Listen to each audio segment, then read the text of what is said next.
Welcome, Crypto Fam, to the first episode of Kadena Talks. I'm joined by Echo, the CEO of the Miners of Kadenia. Hi, Noah. Now, sorry, but we're gonna have to say this for the sake of this interview. This is the second interview we're Yep. having. We just finished the first interview 30 seconds ago, but Noah forgot to record it. I mean, the screen recording button was right in front of my nose. I don't know what happened, but let's try it and hope that this time works. And that is, by the way, why I'm smoking right now. I got permission. If you are new to Kadena or to the Miners of Kadenia, I'd say Echo could tell us a little bit about the project and how it started, how it works, and just some general things. By all means. And we started building roughly around November of last year when me and my partners really heavily got into Kadena, which is, in my opinion, by far the best blockchain on the planet. And we decided that we want to build something for the community to make everybody happy. So we started building an NFT project, and slowly, we started seeing that it's going to be much more massive than what we thought it would be. Ever since then, we just recruited more and more people. And now we're in a position that a project is a GameFi hub for Kadena, which means we took DeFi, gamified DeFi, put it on Kadena, and our goal is to create a protocol that's driven by NFTs, but also allows you access to many different parts of the ecosystem itself, either via collaborations or via rewards and so on. Awesome. I bet everyone has seen your NFTs on the website, but there is a little twist on it, or better said, they are not complete. Why don't you tell us a little bit about the NFTs and how they work in-game, how they are set together? NFTs on MOK are modular, upgradable.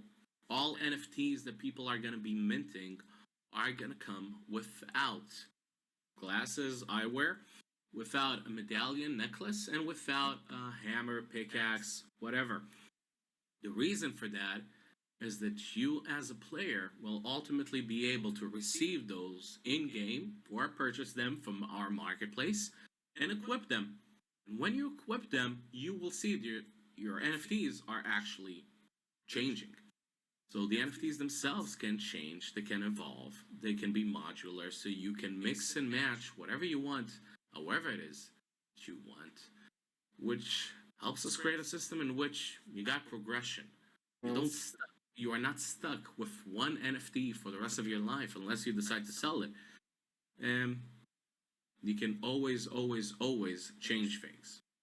And that's actually awesome, because I love being able to change my NFT or to just equip it and see it in-game. I've got a question which I did forget the first time we were recording, and where will we be able to play the game?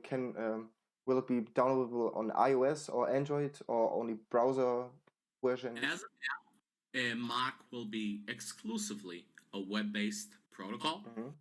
In time, most likely, you will be able to play it also on mobile. The reason why I'm saying in time is because we're dependent on some things that we do not have control over, which is mainly the technology, also having a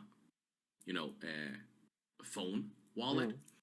The second thing is a matter of security. Security is incredibly important for me personally and the rest of our dev team. And we want to make sure that for us to transition into a iOS or Android version as well will not compromise the security of the protocol. Okay, so then I'll just wait for the web version and then get over to maybe iOS. If we're already talking about the game, when I buy my NFT and get over to the game, how do I start playing, or what does my miner do, and what comes out of it? Simple. Progression is incredibly simple, intentionally so.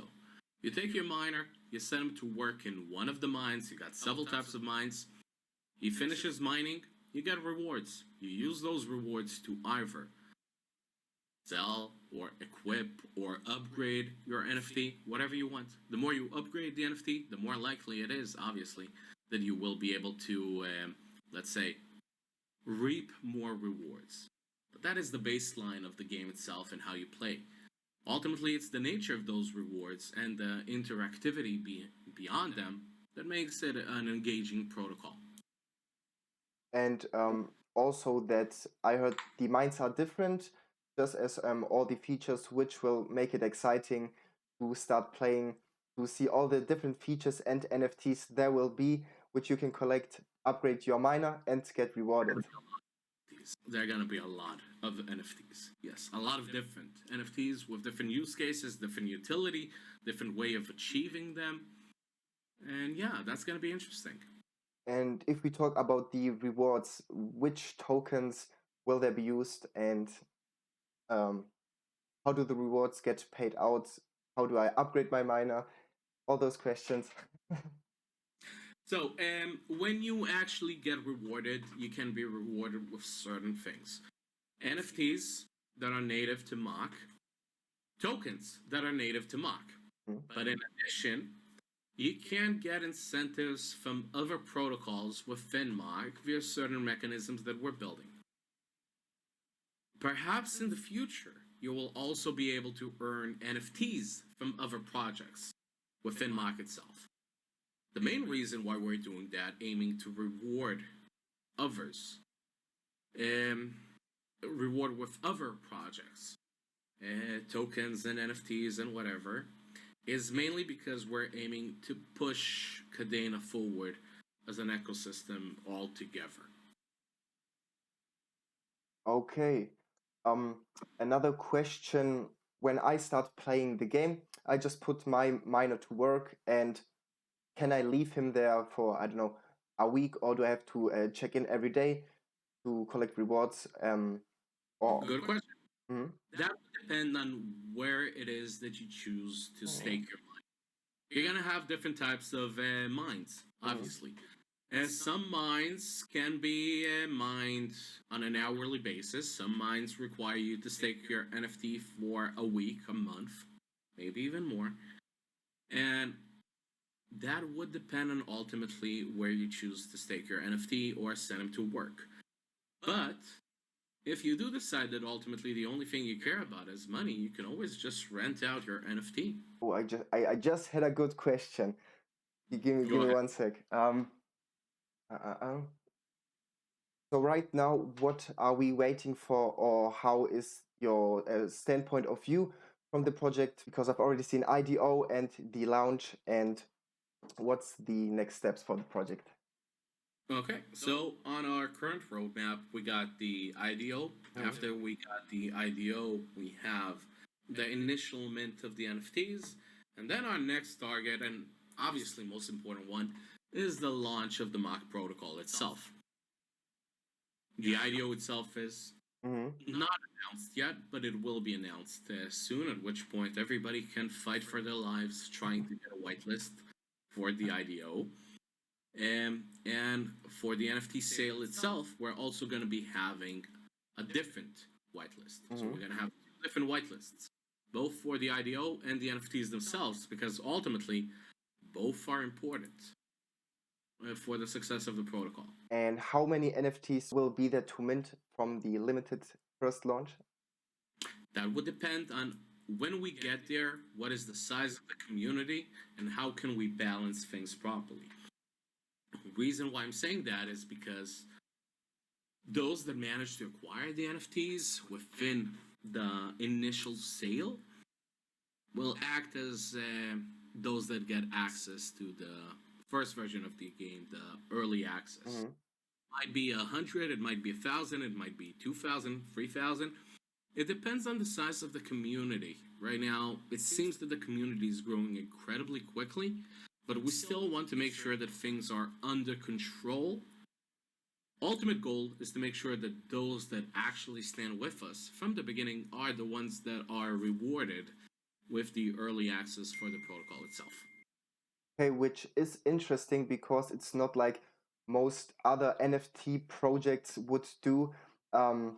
I also don't want to say NFT project because it's not only an NFT project. Many projects have to sell, let's say, their whole collection to get money to continue on working the project. But if you say it could only be 100 or 1,000 NFTs which drop, this would mean you don't you're not relying on those sales to continue building. Of course. When you look at the project, you got to understand, okay, what's the product? In our case, the product is the protocol itself, MOK. The product is not the NFTs. Mm. NFTs are vital for the success of the protocol, and they're vital for your success as a user, investor, player within the protocol. But the ultimate product is the game itself, the protocol. And that's huge. I'm really looking forward to this project, and like already said, makes me excited to see where this goes, and I'm ready for the next announcements. Before talking for too long, I think I've covered everything on my list. If you guys have any questions, check them out on Twitter or Discord, or ask me here in the comments. I'll try to help. I've also got our Kitty Cat NFT giveaway on my Twitter. The links will be in the description. And if you all have any questions for Echo or the miners of Dalan, Wait a minute. Now, I am wondering, actually, would you like to give out some whitelists for MOK as well?